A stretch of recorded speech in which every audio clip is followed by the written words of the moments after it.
What is up? Welcome to Culture FC, the weekly soccer show that's not really about soccer. We cover lifestyle, fashion, music, politics, everything surrounding the beautiful game, just none of the results happening on the pitch. My name is Louie. I'm Brendan. What's up? I'm Maggie. Whether you are listening to our podcast, watching the video on YouTube, we just want to thank you for tuning in. And this week, we got into some really juicy topics. We talked about Pogba bringing NBA-style championship rings to the French national team, just the women's soccer game just smashing records, and talked about illegal streaming. And then we moved into one of the most important topics in American soccer history, promotion and relegation.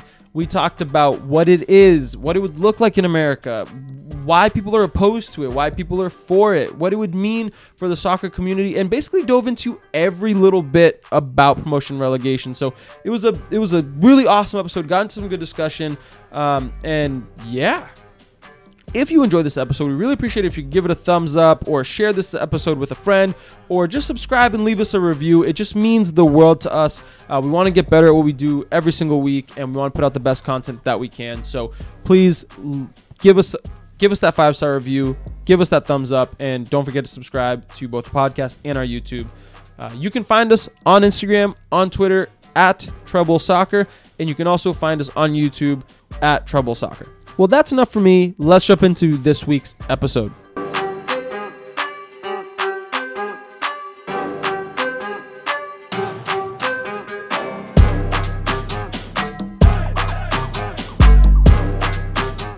All right, guys, before we get into this week's main topics, just wanted to go through a couple of little news topics that have kind of found its way to our laps here in Culture FC headquarters in my basement. But the first one is, I don't know if you guys saw this, but Paul Pogba bought NBA-style championship rings for the French national team. First of all, what do we think of this? Is it too much? And how dope do those rings look? Baller move. I love it. I'll second that. I think it's cool to see our culture seep into like French culture and like to see how prominent like an NBA, NFL style ring is to an athlete who is known way more the world over to like take inspiration from that. And did he buy them all? I think him and Griezmann. I'm pretty sure, right? Yeah, and Griezmann's a huge NBA fan, so I'm not surprised by that. That remember his blackface costume? Oh, that's one of my favorite episodes ever. Please, guys, if you could find that episode, I don't even remember which episode it is, but we talked about blackface, and there's a really fun story about Brendan in there. Oh, yeah. So definitely go give that one a listen. Brendan's like, damn, I wish we didn't bring that up. Yeah. But yeah, no, go take a look at that. It was a good one. I know I'm kind of sending you on a wild goose chase here because I don't know the episode, but hey, if you find it, let us know which one it is, and we'll pass the message along. Yeah, we'll give you credit, too. We'll give you your credit. If I ever run for any kind of state government, that will be found, and that will be like, I will be impeached and or not be able to run. Well, hey, don't give away too much of the story. Well, no, I'm not. That just gives them more motivation to find it. Yeah, honestly, yeah. Someone go find that, please. Please. But yeah, I'm not too surprised. Griezmann's a huge NBA guy. I'm pretty sure Pogba is, too. He's always in vacation in the U.S. all summer. NBA jerseys. So what I like is what B said. I think that, a lot of times we think about what can be brought from like European sports to like American sports culture, but I think the fact that these rings are super popular within the NFL, the NBA, that like I love that Pogba was like, you know what, we need that, because yeah, they have the trophy and they have the pictures, but it's also like, there's the medal, but it's also just more of like we were the ones who won that thing. Like let's commemorate something amongst ourselves that like only we have. You know what I mean? Like, because technically think about it this way. They won the World Cup, but Germany also has World Cup winner medals. But only one set of people is going to have that like design of a ring, and it's the people who won the French, or the people on the French team who won the World Cup with them. So it's like they're the only people on the planet who are going to have that ring. And okay, maybe they're not going to wear it out, but if they do, that's baller. Dude, I need a picture of N'Golo Kanté rocking that ring out and about. I need that. It'll never happen. He's way too conservative, but geez, if it ever does, that'll be my phone background till the day I die. It's just like, it's super gaudy and it's so awesome. But I guess it's only like one step down from like wearing the World Cup winners medal around your neck as you go out. Because that would also be bad. You can't do that. Yeah. No, you can't. But like if you wore the ring, people might look at you weird, but then they're like, whatever. He won the World Cup. He can do what he wants. And I feel like a medal, someone might snatch it off your neck or something. A ring, you're not really getting that off. Rings are very popular too now. Yeah. So I can see that happening. I really want to see Conte in it. I never knew I wanted that till now. How cool. Like, it's just, I can't even imagine him wearing one. Like, I just would love to see, like, when they gave it to him, he's probably like, oh my God, thank you so much. And like the little He probably bow, didn't and even that open was it. He probably said thank you and did a help a box. Yep. If I were a player that had one, I'm sure every day to training, like, oh, sorry guys, give me a second to take off my ring. Like, I mean, but I also think about how ball it is, because like you watch sometimes on YouTube like a player going through his like trophy cabinet of all his awards and like jerseys he's worn. But now imagine right next to it, there's this fly ring that is like, it just, I think of the image in my head and it's just like, that's such a baller thing to have on your bookcase or your shelf somewhere. Do we know how much they cost? A lot. I think it was 5 figures, probably like 10, a little over 10,000 a piece, something like that. Wow. and for the whole team with a 23-man squad. It's a lot of money. Plus Plus coaches, you probably got for the maybe. Yeah, but coaches. don't Yeah, forget good that's point. like a week for Pogba. Yeah. That's good. Pogba Not makes even. like 200 and something thousand a week. So That's it. Don't do math with No, these he's- players and their he's stupid He's the third earnings. highest earner, and it really pisses me off. Who's so second that's highest okay. for your club? De Gea? No. Anthony Martial. Martial, No, or is that's it a more lie. than Pogba? Sorry, Pogba's second. Behind Martial Sanchez, third, right? And behind Sanchez, yeah. I was gonna say if Martial earned more than Pogba, he needs to get out of there today. Yeah, no. Alrighty, guys. Kind of keeping the similar thread to some topics that we've talked about recently. The women's game is smashing records. You guys have probably seen this. It's been kind of everywhere, but basically 2 different events over the last couple weeks that have really been grabbing people's attention.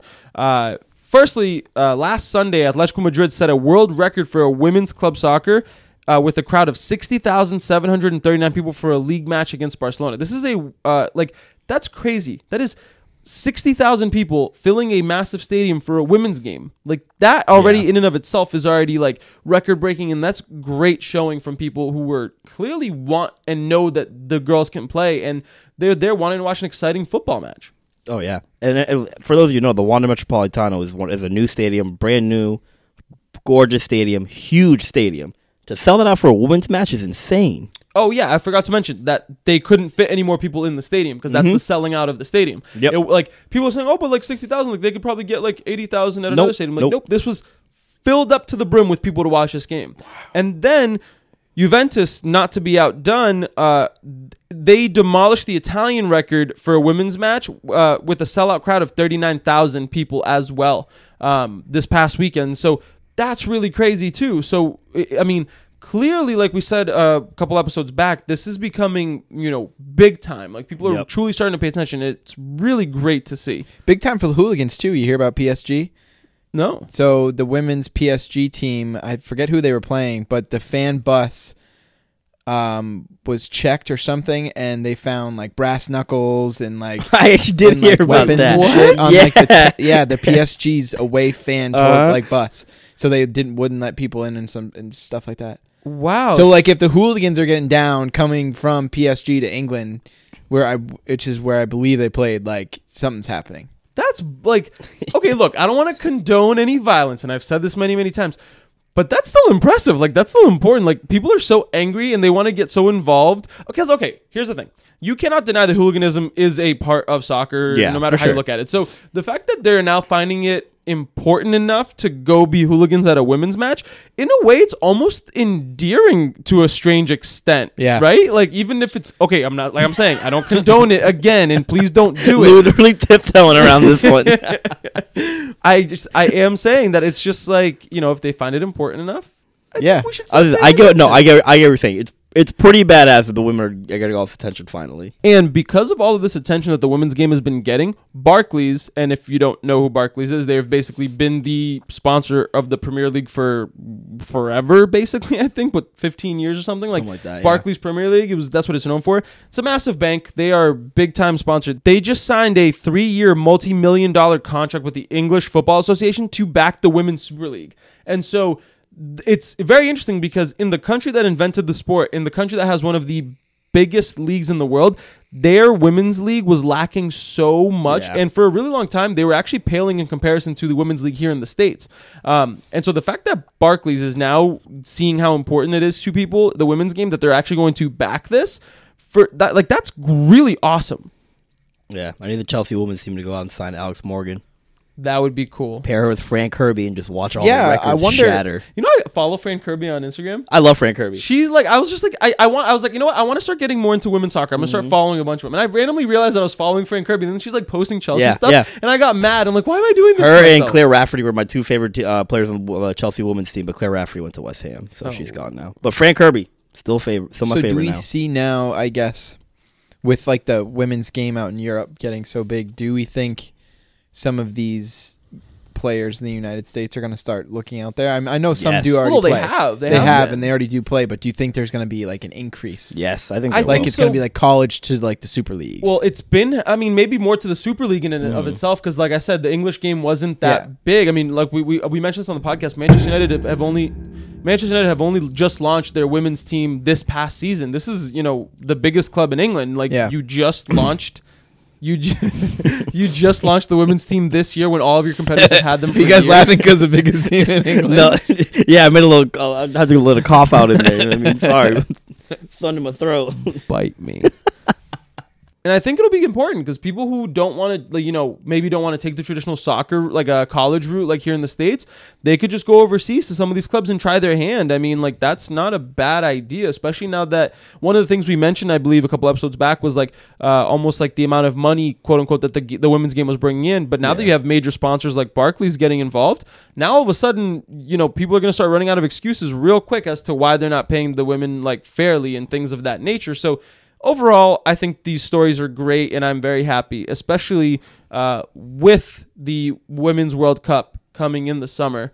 I think it's really important that the game is finally starting to get this kind of attention in Europe. Yeah, it's honestly it's a perfect time for them to be getting all this hype. Where is it being held? In France. In France. Ooh, la la. Croissant, baguette. Oh, oui. Franck Ribéry. Does that count? It's a dude's name. I made it sound French. All right, cool. I'll take that. But all right, moving along to our last little news topic before we go on to the big juicy one. 3 guys have been jailed for a combined 17 years for providing illegal Premier League streams. Did you guys see that? I did. Dude, I was wondering where all my free streams are going. Yeah, right? You know? Like, no doubt I've contributed to these guys' jail sentence. I apologize, boys. I mean, I thought the story was so important for us here in the States because I know that for me, what sustained my soccer love for so long were illegal streams. Oh, same. For a very long time. very long. And still are, because NBC's on some bullshit putting games behind paywalls this season. So illegal streams have been my go-to. I mean, the amount of illegal streamed Chelsea games I've watched, I can't even... Probably shouldn't be admitting this after 3 guys got sentenced to prison, but you know, whatever. Yeah, that's a good point. The amount of free Government agent, 7-day I was joking. football trials I've gone through. Oh my god! Oh, see, that's legal though. Yeah, you're but good like- there. So you're good. You're not going to still. jail. Me and Louis. I just keep thinking about it. I'm like, imagine them going to prison and it's like, hey, bud, what are you in for? Oh, I don't know. I stabbed somebody or I did this. And then what are you in for? Oh, I provided a stream for a couple games. Like, come on now. I provided a legal stream at the Champions League final, man. Watch out. But they made money off of it. Yeah, So- they made like over $5 million. And that was the key point here. Because at first I was like, dude, this is so ridiculous. I can't believe the Premier League's like ruining free streams. Like, that's putting your product out there. It's like marketing for you in a way. But then I read that they were providing these streams to like pubs and other places. And I'm like, all right, so you're basically cheating, stealing someone's stream to then restream it to someone else who's paying you. And yeah, kind of makes sense as to why they're going to jail. It does. If you're making millions off of these streams, I hate to say it, but it makes sense. And so, you know, I just want to, you know, condemn them, but also give a shout out to the guys who are still giving up the free streams, because you know what? Not all heroes wear capes, and you should be recognized for the hard work that you do for no money. So and thank hard you. work, it doesn't even do it, dude. Like the amount of ads you have to click through and certain like different things you need to do in order to watch some of these free streams. It's like these people are really out there with their necks on the line, giving us our content, and we commend you. So thank you for that. Just come in. That's actually pretty great. Yeah. Apparently, Raheem Sterling was subject to racist chants versus Montenegro today. Oh, fucking. But he scored. Or I'm pretty sure he scored just a couple. Oh, goals, did you see the guy? I forget who it was. I saw it on the news today. Walked right off the field. Yeah, There was a dude from in Brazil. he was a Brazilian dude in what league was it? Oh my god, I remember seeing it. He literally, I think, was about to take a corner or something. and then he just fuck this, I'm done. He was getting abuse from the fans near the corner flag, and he was like, you know what, I'm out. Just walked off the field and just refused to play. He just walked off and hopped the sideline. Super and just calmly fucking too. bounced. Like he was pissed. Somebody said, Gilson actually sent it to me and Louis earlier today. Yeah, and he was like, I watched the interview after, and he was getting emotional. He was like, I just fucking couldn't take it anymore. No, and it's Good for him to call that out. And I think he said something along the lines of until all the players in this league band together and just refuse to play, nothing's gonna change. So I thought it was a pretty cool call to arms, being like, hey, if y'all don't start taking stances, this shit is going to keep happening and it's going to keep growing. But it just baffles me that Raheem Sterling gets so much hate in England. Dude, it's the craziest thing. He's currently right now might be I'll say he's the best English player. He's the best player on that team. Than Harry Kane. Yeah, he's Globally, right now Raheem for Sterling sure. in this season has been much better than Harry Kane. I agree. And so on a global landscape, you have your best player, and he gets nothing but fucking hate everywhere he goes. He can't even do something nice for his family without getting bullshit from him because he's a black man. Come on now. It makes ridiculous. no sense that you're mad at this guy, even though he's putting your national team on his back because he's black? Just because he's a non-white player doing this? That's crazy. It's absolutely ridiculous to me. But I mean, I will say, he's been getting a lot of support lately. Paul Pogba's been on his side, talking about it. It's been really cool to see people banding around him. Honestly, to me personally, black, white, purple, I don't care. If you score for my national team, I'm gonna wear your jersey. Absolutely. I mean, for me, look, don't get me wrong. Big Man United supporter, fucking hate City, and Raheem Sterling played for both Liverpool and City. So, in theory, I don't want him to do well, but the dude's a baller. I cannot lie. He is such a good footballer that what am I supposed to be like? It's true. No, you just have to look at him dude, you're good at what you do, and that's kind of it. I'll be honest, when he first went to City and everything, I was like, oh, flop, bust. Thought so City's dumb for this, and I beat my words there. Yeah, we were so the dumb we ones over here. Well, yeah, because you guys sold Raheem Sterling for no reason. It was silly.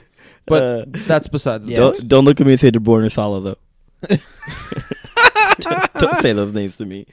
But alrighty, guys, moving along to this week's big, juicy, main topic. Over 100 clubs outside of Major League Soccer have signed a letter to the United States Soccer Federation President Carlos Cordero and FIFA President Gianni Infantino calling for promotion and relegation. This is very, very big news. And also, I've been seeing that number of teams on this letter have actually risen since the original article came out. More teams have started pledging their support for it. And right now, there's about 200 clubs outside of the MLS who have been calling for promotion and relegation. As you folks hopefully know, or maybe don't, Major League Soccer and the United States Soccer Federation have taken a very staunch stance. Staunch, yeah. That works. Is that a word? That's how people say things, right? Yeah, staunch. I thought you were going to say ranch. You're good. They have taken a very, I'm going to just say strong. They have taken a very strong stance.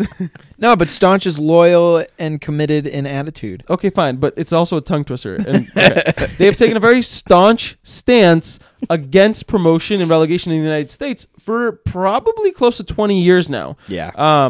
So before we start to dive into this article and what this means, I kind of just want to take a step back and examine, what is promotion and relegation and why people want it in the first place. Because I know that some people in the States, maybe it's gotten to a point now where a lot of people understand promotion and relegation, but a lot of people probably still don't really get it and what it means. Yeah, Sarah, if you're listening, pay attention to this.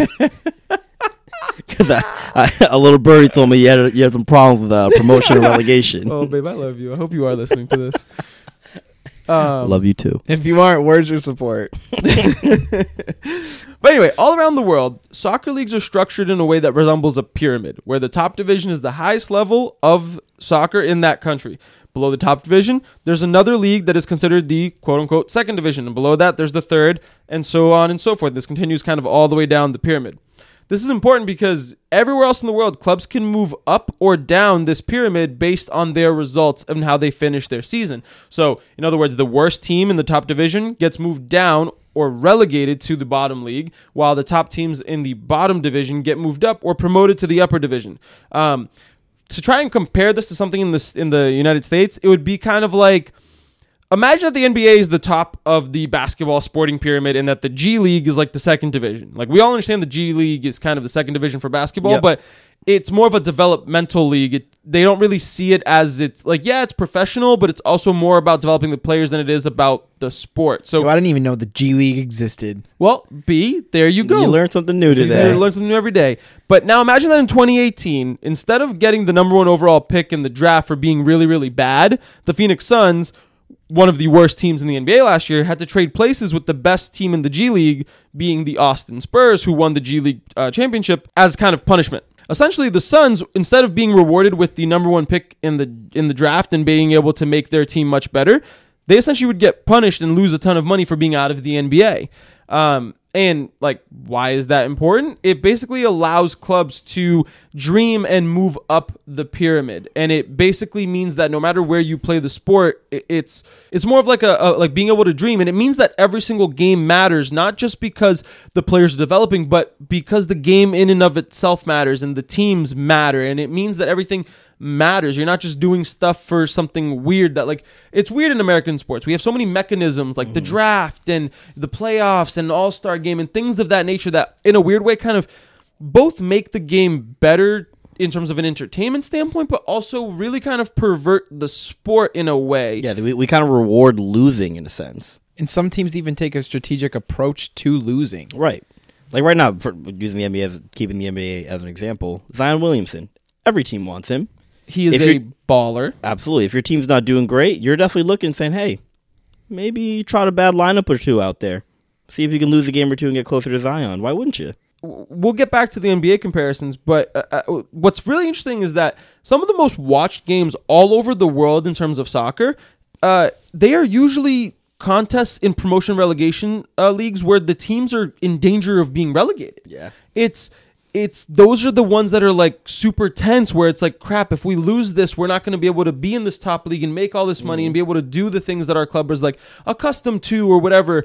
And it's usually the most dramatic late game kind of situations that we all love as general sports fans. All of us support big Prem clubs, obviously. We don't worry too much about relegation, but playing a team that's facing relegation, it makes it hell for your team. Yeah. If you're in a title race and you have a couple games left, you don't want to play the team in 18th, 19th, 20th place because they're playing for their ass. You know what I mean? You don't want to face that.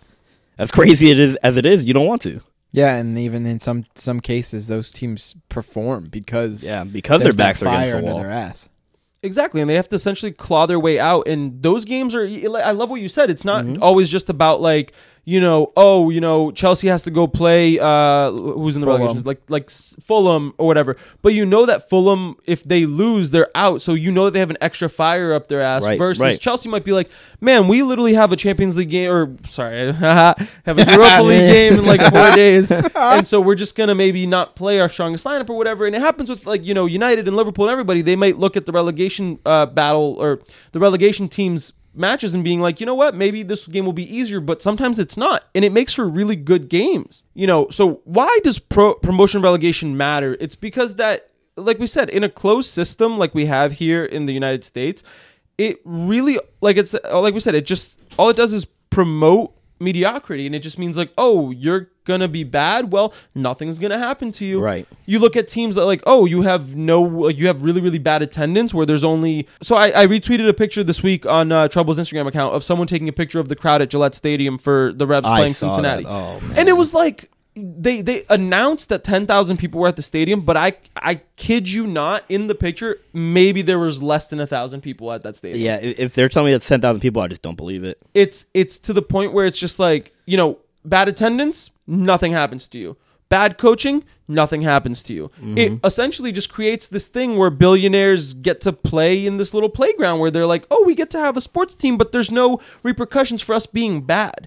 And basically, one of the trying to dive into why promotion relegation matters more for the general public, in America, we love Cinderella stories, right? We love the fact that, like, I for whatever reason, I'm thinking Wichita State a couple years back in March Madness, right. Any time like there's what was that team last year, the old lady, I can't remember their name. Oh, right, that where she was the biggest supporter of them. Right, and like, yeah.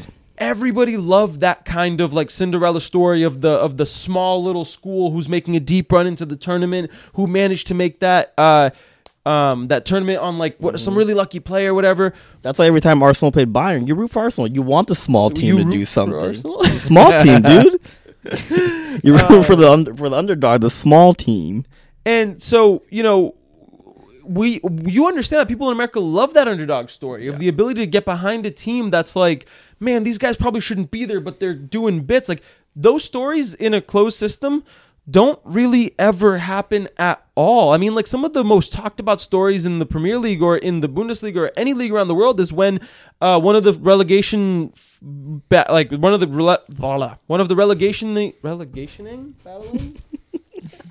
Louis really struggling with the word relegation. Dude, I cannot speak today. It is absurd. The word relegation on a scoreboard has about 4, and Louis has 0. Some of the most talked about stories in like soccer around the world, it's when that relegation battling team pulls out an upset win over one of the top dogs. And all of a sudden it's like, whoa, where did that come from? And all of a sudden all of the papers are talking about it. And as much as we love that in America, we're never going to have a Leicester City in this current system. No. And in my opinion, the Leicester City story of when they won the Premier League was one of the greatest sporting stories ever told. These guys were in the 3rd division not all that long before they won the Premier League. Mm-hmm. They got promoted slowly. They built themselves up. They had that dream. And then and remember that epic playoff they had against, who was it? Watford, was it? Oh, right. They lost into the Premier League. They lost that, and they could have crumbled from there, but they fought back. And then next year they got promoted, and then shortly thereafter they won the Premier League, and they've been mainstays ever since. Right, all because they signed one godly man named N'Golo Kante. I think there were a few other reasons, but I will not lie that N'Golo Kante was very, very important to that team. But I like to compare it to March Madness because we all love it when the small school from a small division makes it so deep into the tournament. The American media eat it up like it's like cake. They literally just lap that one shit team on. does it every year, and the media always loves it. And so right there, to me, that's another point as to why this needs to be instilled in American soccer already. Like it's important because we love that crap. Like we're Americans, we love that crap. So why don't we do that with our soccer when everyone else does? But another really big point that we've already kind of touched on is the fact that it would sharply increase the number of genuinely competitive clubs. Also, then augmenting like young American talent to be able to receive like top-notch instruction in the process. Like right now, there's MLS has however 24, 25, whatever how many teams there are. But that's kind of it. I mean, yeah, there's, the USL and like the other quote unquote divisions in America, which I don't like to say that they are because there's no real, like I said, there's no promotion and relegation. So I don't really consider them to be like a Division 2. They're all just disparate leagues. There aren't that many opportunities for players to really develop in the States. Like there are, of course, but not in a professional setting, if that makes sense. No, I get what you mean. And so, competition is healthy. We're in a capitalist society where we know that competition is the root of our society's economics. You know what I mean? You want, like, if you're a pizza shop, you need to have competition from the other side because it makes both of you better in a sense. You know what I mean? And so having promotion relegation and allowing smaller clubs to develop players, like, some of the biggest players in the world got developed by a small-time club, and maybe that club isn't in the top division, but they produced some of the best talent on the planet. You know what I mean? Maybe they discovered them. And so that alone right there is a reason that I think people in America should get behind promotion and relegation just because of that alone. Because if we want to develop American talent, why not develop it everywhere and comb through all of the talent by having plenty of teams? Because of and we've said this on the podcast before about how American soccer today, it's pay to play. It's mostly the richer kids who get into the better clubs that have a better chance of making it to the pros because of the closed system that we have. Because it is a rich boys club at the top, and because the United States Soccer Federation is in bed with the MLS so deeply that they've been able to do that, and no one's been able to stand up to them. But I bet you that over the last 20 years, there have been a lot of players who have been swept under the rug just because they didn't have the money to make it. They didn't have the money to make a travel team or whatever. And so you might be thinking, but what does that have to do with promotion relegation? Doesn't that mean that we just have to change the academy system? Well, by changing promotion relegation and allowing more clubs to exist in a setting where they understand that their existence isn't just meaningless or isn't just to, develop players and give them a real hope of achieving something as every club wants to do, that means that more clubs are going to pop up, and that means that more academies are going to pop up, and that means that we're going to be able to spread our reach to be able to reach every single possible soccer player in America. And yeah, you could tell me that there's other ways that we could do that, but I don't see a quicker or better integrated one than just creating a unified pyramid within American soccer to have that happen. Yeah, I agree with everything you said there, honestly. And not having promotion relegation, it breeds complacency. You know what I mean? Robert Kraft doesn't have to, let's be honest, doesn't really care much about the Reds. Why does he have to? Either way, they'll be playing at Gillette, they'll be playing in the MLS next year. He doesn't care. Absolutely. Yeah, and they'll make enough money that it's still a viable investment for him. Exactly. It's still worth it for him to have him doing that. Threaten him with relegation, threaten him with his team not getting all that revenue that he's used to.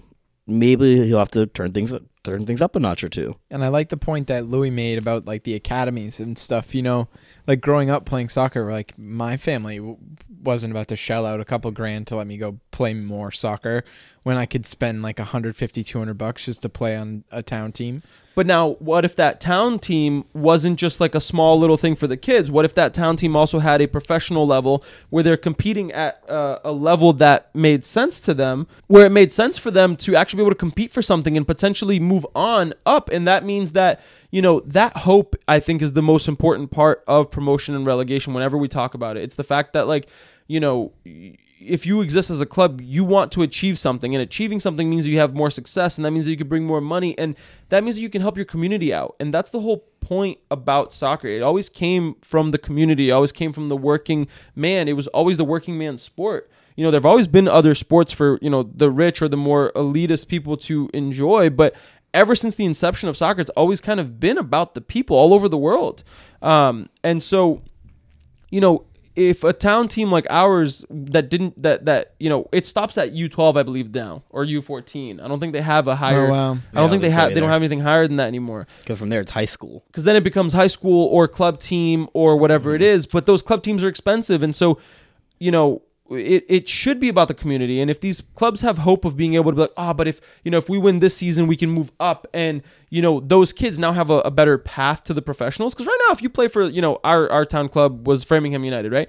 You just knew that you were playing there to play with some buddies, get a little bit better, and that was kind of it for you. You didn't take the sport mega person or two. That's about it. Hey, dude, U16, 2000 and whatever year I was there, we went all the way. Sure, but then what happens after? You guys won the state championship. What happened? We got some cool medals. And then? A t-shirt or two. But then after that, nothing. There was no path. There was nothing that led from Framingham United U16 to... And that's where I peaked. So, I didn't know you did that. I'm sitting next to a legend, huh? Yeah, dude. M-Talk Champs. I still got my t-shirts. So like that, you're the perfect example. Like if there had been a level where it was the professional level at Framingham United, whatever that meant, even if there was like, I don't know, 18 levels below the top league in America, I'd probably make the bench. but you made it. That's what matters. And like you would then be able to, that team would hopefully then have the progression of being, we just won state champs. The core of these players are going to move up to the professionals, and maybe our club can become a Division 7 team and bring some more money back to the club. Maybe we can get, you know, new benches or bleachers for the club, and like you could start building upon it. And that's what, there's no hope now. Like that's it. Yeah. The town clubs, that's it. There's a ceiling. They can't go past that. They're like, we rely so much on donations and fundraising, but that's kind of it. And what's super interesting about this is that by FIFA mandate, in other words, international law of the game that every team and every league that is FIFA sanctioned in the world has to follow, FIFA mandates that they have promotion and relegation. It is in FIFA's law book of how like leagues exist in the world to get FIFA sanctioning.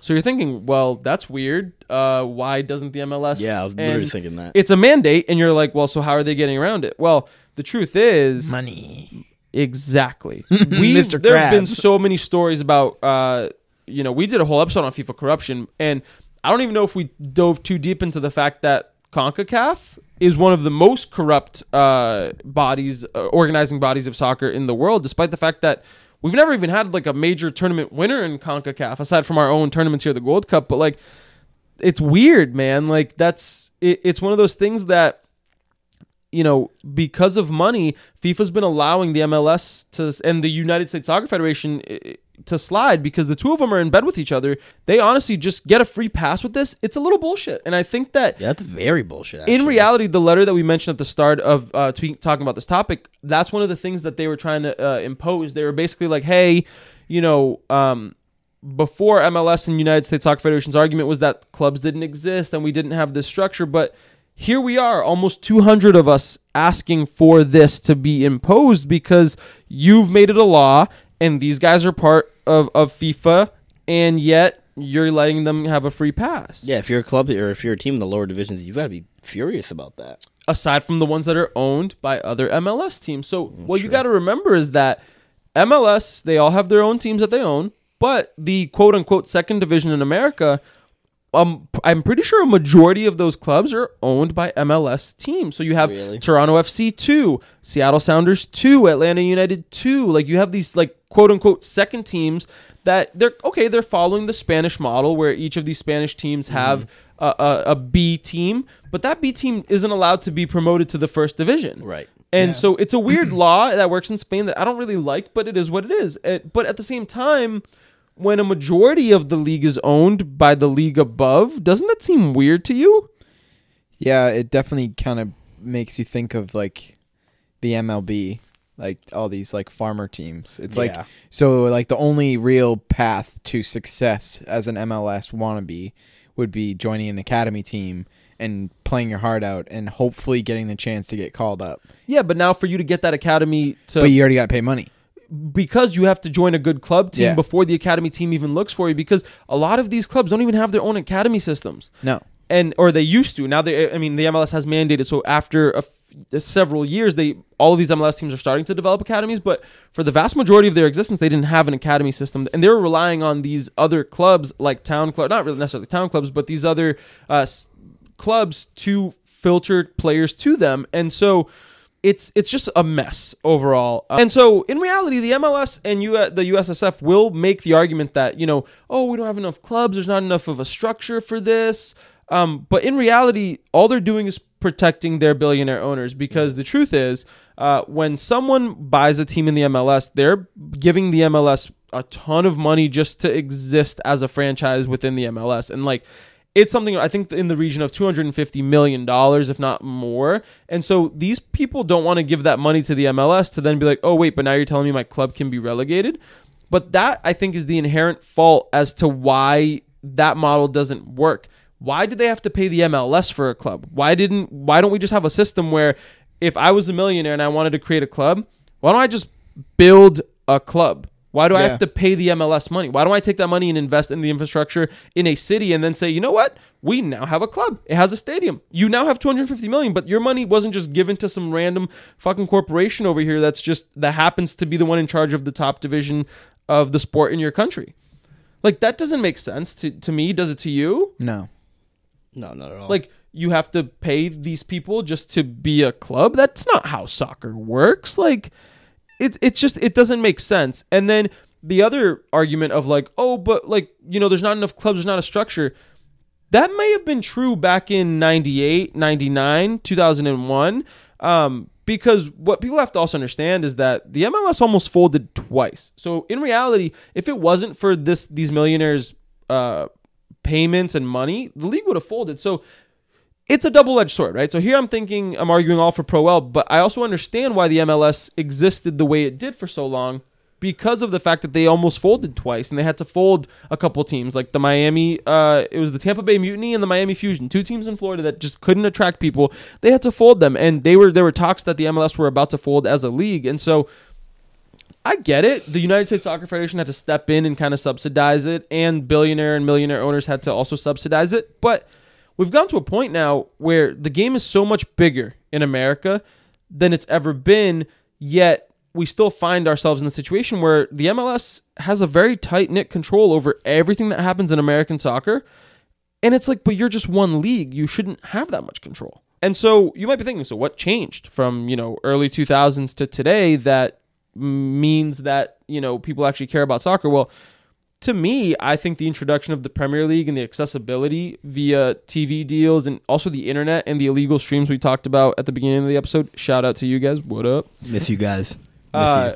That changed it because the truth meant that all of a sudden people who wanted to support soccer, they could watch the Prem. I mean, the three of us watch and support our clubs very easily from America. Yeah. I've been following Manchester United since 2010. Like this is a long time. Or 2008, whenever it was. 2009, whatever it was. Because I watched you collapse during, the 2009 final? Yeah, it wasn't fun. Yeah, no, it was... But you know what I'm saying? Like, very easy to support a club from overseas, from the States. And, at the time, you looked at it in one of two ways. Okay, I can support my shitty MLS side, or because of the internet and television, I can support Wayne Rooney and Manchester United. Who do you think I'm picking? You think I'm going to go support the Revs in 2008? Okay, yeah, they might have had a decent team, but absolutely not. And I feel like it's culminated to a point now where these new MLS teams are being introduced to the league and their fans are displaying these shows of faith that mirror that of a Premier League team. Like even this year, FC Cincinnati, we saw a video of I don't know how many thousand people walking down the street. You go to the Gillette Stadium, dude, and you think you're going to see that? Like, no way. But these new teams who have fostered this sense of pride have totally shattered all previous beliefs. And to your point exactly, I think that's another argument that MLS could use. And they'd be like, oh, but look at the support FC Cincinnati, Atlanta have been able to generate. And I'm like, yeah, okay, so you have a 24-team league. And in reality, your fame and success and growth is being carried by about 4 or 5 of these teams. Yeah. Portland Timbers, Seattle Sounders, Atlanta, FC Cincinnati, these clubs, and LAFC, these clubs that are, they are making connections with their communities, and we've spoken extensively about those clubs in particular on this podcast. Look through our episode titles. We've done episodes on pretty much all of them, minus LAFC and FC Cincy. Maybe coming. But, they've been the exception, not the rule. Look at Colorado. Look at New England. Them sucking and having 1,000 people at the stadium. What's going to happen next year? They're going to continue sucking and only 1,000 people are going to show up at the stadium. Look at the Texas teams. They can't draw a crowd to save their lives. People in Texas care more about high school American football where there's 16-year-olds giving themselves brain damage than going to the MLS games in their own state. And it's baffling to me. And so that ability to support your club from far away has created a very weird disconnect in America. You have people like us who have supported European soccer, and for us, that is soccer, or at least global football and global soccer. We all support English teams. We love the Champions League, as most people do because of the quality of the sport. But it's created this weird little disconnect between American soccer fans who support MLS clubs and the people who support soccer in America who don't necessarily follow along with the MLS. Over the last couple of years, I've been giving the MLS another try because in reality, I may not agree with the league, but I love seeing what clubs are doing with their supporters. With Atlanta United, for example, Seattle, Portland. Those were the clubs that made me start paying attention to American soccer, not because of necessarily the play on the field, but what it means to those people, because I didn't realize that, it could mean so much to people in America to have a hometown club that they support, and it does. And so I like the MLS more for, LAFC selling out their stadium or Atlanta United packing the Mercedes-Benz with 70,000 people. I like it more about that because I don't agree with the league. I don't think they do things very correctly, but I like the fact that happens. But we find ourselves in the situation in America where there's two kind of distinct groups of people who support the sport, but love it in different ways. And that to me, I think makes an argument for promotion and relegation, because I think that a good way to bridge the gap between these two groups of people and to really popularize soccer in America, I think adding promotion relegation and in a full open system would make the people who are typically 100% just Euro soccer guys or just international soccer guys start to pay attention to their hometown club. Because, America's a massive fucking country, right? We don't live near Gillette Stadium. It's like a 45-minute drive. It's not necessarily It's not close. a fun drive to get to. And it's really not. And there's really only one way in and one way out of Foxborough. So if it's a game where there's a bunch of people, you get stuck in traffic. It's really not the greatest commute, Okay, sure, some cities have teams downtown, but even so, the vast majority of people live in suburbs in America. So it's like, you know what I mean? Like, if we were to have a system where I don't know, a club would be able to pop up a little bit closer to us. Like, okay, so there's a city near us called Worcester. Probably get to Worcester in 20 minutes. Yeah. If they were able to build a stadium and build a team, I would go watch. Same. You know what I mean? Same. For a cheap amount, a good pint of beer with some buddies, and go watch a game that's more local. If it was more accessible, I'd 100% be at every game I could get to. And even just to touch upon like the MLS a little bit, I don't know how many years, maybe it's just this year, but the pundits that they've been getting now, that I've been seeing more and more English speaking from England commentators. Oh, that's not been a new thing. They've done that for a while now because they realize that people kind of trust the English more. And so it's funny, like, okay, so you want to get English commentators because like they have the knowledge of the sport, despite the fact that some of them suck. They pull these guys over and they're like, oh yeah, like they're so knowledgeable about the sport. You know what they're also knowledgeable about? They have promotion and relegation in their system. Why don't we accept that? Why don't we go, ooh, that's a good idea? Yeah, accept all of it. You know what I mean? And so something that I found fun as I was kind of making my notes for this episode, I was like, what would promotion and relegation actually look like in America? Because I said, country's so vast, and you're probably thinking, man, but like, you know, England's a small country, France is a smaller country, Germany's a smaller country. Like, you can't instill promotion and relegation in America. Well, let me dive into my notes here because I've thought of a way where this would make a lot of sense. Well, let's hear this. First off, though, quick shout out to Bay State Soccer League here in Massachusetts. They actually have a 3-tiered system in place for the clubs that play in this league. Sure, it's a newer-ish league and these teams are starting to come up now, but the fact that I didn't realize this until a couple weeks ago that there was a league in my own state that has a quote-unquote kind of promotion relegation within itself is kind of cool, but unfortunately, they can't go past what they're in control of. So, they could have the best team in the Bay State Soccer League, but that's kind of the limit. They can't move up into, I don't know, another league and then up to MLS. It's just kind of that. But anyway, shout out to them. I just think it's awesome that I didn't know that, and they're doing it. So, but along with my ideas for promotion and relegation, I'm going to start with their idea, right? So I think that how it would work in America would be this. In a state like ours, Massachusetts, not that big, but if, you know, there have been clubs popping up everywhere. There's actually clubs all over Boston that are like a little bit smaller, amateur. You have Boston City, Boston Siege, Providence City, because Providence isn't very far. You have a lot of these clubs kind of popping up everywhere. Essentially, the best way I think is to start at the state level. Essentially create the first tier of the league within each state, right? And if your state's too big, maybe separate your state by, I don't know, north, south, northeast, northwest, and kind of draw it out that way.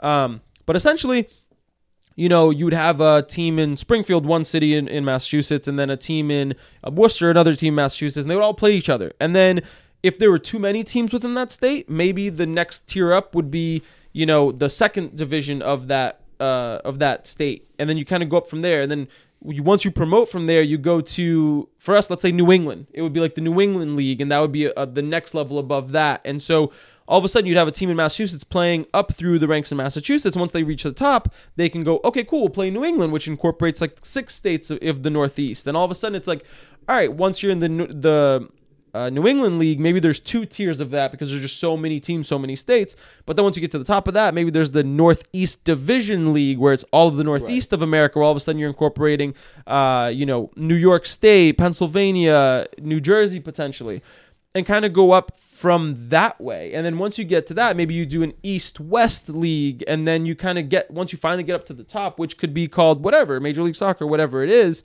but essentially kind of build it up from the very local level and kind of go from there. I kind of built that up to be a little bit more heftier than I thought. Cool. No, that was well thought out. Just made sense. And, you know, why is that important? It's because we should be able to grow our own sport with our own communities. Like I said, the sport's about the community. You know what I mean? Like, it's about helping people. And I think the heart of soccer is why people love it so much. It's just a guess in my opinion. Like, other sports, if your team loses, you don't get angry for 3 days. You don't leave the stadium or whatever pissed off. Like, Egg and I have been to many Celtics games. They lose a lot because apparently I'm bad luck every time we go. No, it's true. You are. We still go drink after we go have fun. Like, no one's ever really upset at the end of the game. Yeah.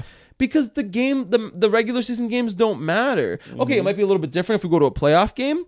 Yeah, that won't hurt a little more, but then you think about it, it's like you go to regular season games, you're spending your money to watch the team, but at the end of the day, does the result matter all that much? No, because at the end of the day, if you're going to support a decent team, you're choosing every time. They'll get it right for the playoffs. Right. I mean, You know what that's I mean? been my stance on the Celtics all year. I'm like, they've been kind of shitting the bed here and there and Right. losing some silly games, but you also know that they're going to make the playoffs and that the games really only matter till the playoffs. Whereas last week I watched Chelsea lose 2-0 to Everton, and I'm furious for 2 days because we're in the middle of a top 4 race. Top 4. What the hell are you doing dropping points to Everton? Oh man, I remember the top 4. I'm in top 4. You're in the top 4. I know. Like I remember Oh, battling. you for remember? the being top, you're like, back. I remember battling for the top 4. Yeah, Now you'll it's be- just battling for 1. It's so weird. You'll be back soon. I know. It's cyclical, dude. It's all cyclical. Unless you got a chic pain for all your shit. Just wait till Mane somehow signs for Real Madrid. Dude, Oh God. I could see it. Dude, I can't believe that link. And I so, and what's even funnier about this is that the argument that goes against MLS and promotion relegation is like, oh yeah, but clubs aren't ready for it. Here's a funny stat for you. Talking about Chattanooga FC, the team that we mentioned a couple weeks back, they just did a friendly against the club and pulled in 7,000 real people to their game. And then I think about that image of the Revs playing in front of maybe 1,000 people claiming it was 10,000. And I'm just like, No way. it's so bogus that a team, Chattanooga, that comes from a city that really, they have, I think, under 200,000 people, if I'm not mistaken, living in it. The MLS would have never considered them as a club. They would look at it from a business side and be like, oh, but Chattanooga's not really a big market. They don't put this. Right. It's not a metropolitan city. You're not making a sporting decision about a sport. You're making a business decision. And it's like, I would much rather see Chattanooga FC in the top division of American soccer than I would currently see the Revs. Yeah. Okay, yeah. maybe the level of play, if we were to transplant this team right now into it, wouldn't make sense. But what I'm saying is if they're able to draw in 7,000 people for a friendly in Chattanooga and the Revs aren't even able to pull in a real 10,000 people to a stadium that fits 70,000, like something just isn't right when you look at those, in my It opinion. just shows how poor of a product we're putting on the field. You know what I mean? And the Revs can get away with doing that because who's going to stop them? What punishment is there? Oh, no, another losing season? Whatever. See you again next year. Here's a couple draft picks to pick some people out of college. Exactly. Congratulations. Exactly. You're rewarded for it. There's no punishment. There's nothing holding you accountable for putting out that shitty product. Exactly. And it's just like, it's such a despairing thing where this year there's actually been an issue with a lot of teams in the MLS not being able to draw in the crowds that they're accustomed to or that they were expecting. Like the league's been growing year over year in terms of attendance, but like I said, what's really dragging their attendance numbers up are teams like Atlanta, Cincinnati, Seattle, Portland, these teams that really have a local ingrained pride with their clubs. Like if you ever listen to someone who supports the Seattle Sounders, they support the Seattle Sounders. It's the team that they love. But then you look at Chicago, who literally there's no one at that stadium and they suck. Why do they not they're bad? They're so bad. Why are they still part of the MLS? Why? You're purposely in a weird way hurting your own league by not allowing it to be the best league. You have so many people in America who care about this sport, right? But the fact that you're so worried about faking the MLS's popularity, having to put out the number 10,000 people went to Gillette. No, they didn't. Maybe 10,000 tickets were handed out, but clearly only a couple thousand went. And it's like, you'd rather fight that battle than fight the battle of you know what? Maybe if we let some of these teams from USL Pro come up, they might have better attendance numbers. They might have a better product, but you're never going to find out until we open it up. I just find it so bad because Chicago sucks. They're bad. There's no one at their games. And yet nothing happens. They're just allowed to continue to be bad. And how can you claim that you're the best team in North America, or I'm sorry, the best team in America, if you're just the best team in MLS? Considering some of these teams are just in shambles. That's not a good product. If you have 3 or 4 or 5 teams in your league that just suck, I'm thinking right now the Revs, San Jose, Chicago, Colorado, other teams that they have no real chance of making playoffs. What's the point of them being there if they can't even experience relegation? There's no pressure. The players are going to play, collect their paycheck, and go home. It becomes another part of the business, and who wants that? That makes half of the games on TV unwatchable when the teams suck. More than half. If you only have 4 or 5 good teams really putting out a good product, that's not even half the league that you want to watch. Right. And I think about the Premier League, okay, maybe it's a kind of standout example, but I can watch almost any game from the Prem and be thoroughly enjoyed. I could watch, for example, Watford play Brighton. I have watched games like that. Like, I think that there's a lot of cool storylines in and of themselves, and they're good teams, and they're fighting for something. So you know that all of the games matter up and down the tables. It's just like, but if you're telling me right now that Colorado we're going to play Chicago or play the Revs, I don't care. I'm going nowhere near that game. I'm not giving it zero of my attention. And mind you, I watch highlights of the games and watch the games every week because we do an MLS show. So, like, don't get me wrong. Like, I do take this content in. I'm not just sitting here saying this as someone who's like one of those like MLS snobs or Euro soccer snobs or like, ooh, the MLS is stupid. Like, I genuinely partake in watching the games and watching highlights. But when I have to sit through highlights of like Colorado versus, like I said, Chicago or whatever it is, it's just awful. Yeah, it's just dreadful to watch even. Like, and then a team gets beat like 5-0 and no one really talks about it. They're just like, oh yeah, they lost 5-0. Mm-hmm. And that as if that's normal. Yeah, it's a thwapping, dude. But honestly, the last kind of question I wanted to talk to you guys about is, so do you think, after hearing this, that America's ready for promotion and relegation? America, yes. The owners, no. It's funny. I was actually going to ask the same question without even. That's actually very interesting. It's wow. Look at that. I want to say yeah, we're ready, but I don't think we are. I just don't think there's enough of like a foundation or like a plan and set. Like if these 100 clubs and everything signed petitions and whatnot, like I want to see someone come up with like a nitty gritty pyramid that is United States soccer, right? Relegation and promotion. I want it to happen more than anything. Don't get me wrong, but what Uggie said too, like these owners, like you got to stop the MLS from collecting these fees, and that will make owners more okay with losing some of their investment. Yeah, and I think that B summed up my feelings. Like I don't think America's ready for it right this second. Despite all close of these 200 teams wanting it, right? I think that a lot of these clubs were signing this petition or signing this letter, and it wasn't really about putting in promotion and relegation. I think it was more about giving American soccer hope, because these clubs exist today and they're able to draw in these crowds today, but if they don't have hope of moving up, if they don't have hope of like being able to do something better than just exist the way they do now, they might not be around for very long. And it's more about the hope of existing rather than it is about wanting to join the MLS. Like none of these teams are saying, put me in promotions, I want to go to MLS right now. It's about the hope. And I think that the biggest issue is that FIFA, MLS, and United States Soccer Federation just haven't said that they are willing to even hear them out. They're just saying no, no, no, and stating money is their biggest reason why not.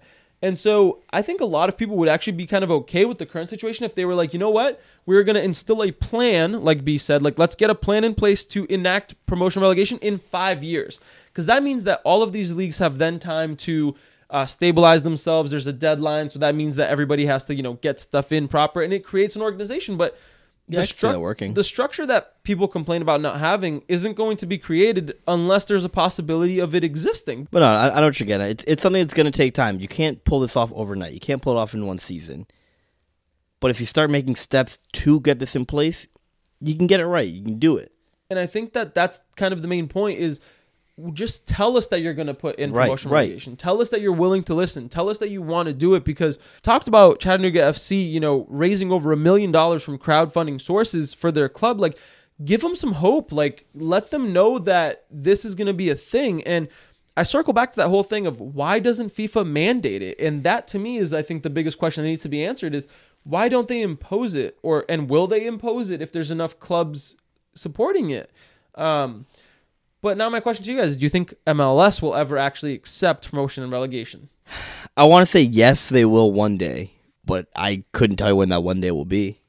Whether it's the next couple of years, decades, no idea. I hope they do, but I think if there's enough money involved and they see the potential that they could bring in terms of viewership and all this, I think there's the potential for them to move on it, but we covered the new appointment of the president, and there were candidates who wanted promotion relegation, and they weren't elected, and so like that. But in that itself, election was kind of a sham. Yeah. But we could, so like that we in could itself probably is do like our a own. rooted foundation. Like even the elections for the governing body of our sport is already messed up. So like, what's the point in trying to get this going? But again, I think down the line, like Eggy said, if soccer keeps going on this trajectory that it is going on, like in terms of the women's game and all this, I think more teams are going to come out of the woodwork, and the MLS is going to be like, well, we can't have a 40-team league, or like we can't have like 50 teams involved because that's going to make a really big season. So we got to start doing something else. Right, and right now I think that's a very interesting point. They're at odds with the whole promotion relegation thing because they say they want to grow the league to like a 30-team league, but they want to stop there. They just want to keep it and cap it. But it's like it's going to get to a point where I hope if the MLS doesn't accept it, that the other teams in America look at each other and go, why are we trying to be in MLS when we can just create our own pyramid and exclude MLS? MLS can still exist as a league, but they don't have to be a part of the pyramid. But another pyramid can exist in America, and why not duke it out competitive style? Point. So, we're going to dust off the Culture FC idea board because it's been a while since we've contributed anything to it, but this episode is right at the top. If it works, I'm going to call back to it. I think someone should create a league with a plan and start putting teams together without the MLS and without the United States Soccer Federation, because clearly they're not going to help and they don't want to partake. So do something on your own, create the system, create the league, and hope that it works. But I say that, but I know it's going to sound like it's difficult without the federation's support. So, keep making these pleas, keep signing letters to the soccer president or the United States Soccer Federation president and Gianni Infantino, and put pressure, because hopefully this is something that'll happen, because I want soccer to matter in the States. And I know there's a huge potential here. There's so many people from so many different parts of the world that immigrate to the United States and have heritage from other parts of the world that love soccer. And I know there's people who absolutely love soccer in this country and want to see it grow, but it's being stagnated by the league that is claiming that it's growing American soccer. It's very weird and backwards in my mind. But yeah, I think that's enough of my rant. I feel like this has just been one big ranty episode on my part. You love this topic. I do. It's something that I've been thinking about for years, and I've wanted to do this episode on the podcast since the day we started recording this podcast over a year and a half ago. And it's just like, it never felt like the right time. And then finally, after seeing this news topic come out and seeing the stuff happening with Chattanooga FC and just being involved a little bit more on Twitter with these smaller clubs around the country, I had to do it. I wanted to do it, and I'm very passionate about this. Oh, the passion showed. Let me tell you. It showed. It drives me nuts because it literally works in every other country in the world for the most part. That's what this game is. It's fueled by passion. You know what I mean? And that's the point. It's not fueled by money, because there's many clubs out there in the world that the stadiums are shitty. They're uncovered. If it's raining, fans still go out. And there's no other sport in the world that I think has as many passionate supporters as soccer. And that to me is a huge difference. And I agree. Yeah. Promotion relegation in the books. What are your thoughts? Do you agree? Do you disagree? Did we talk about the right things?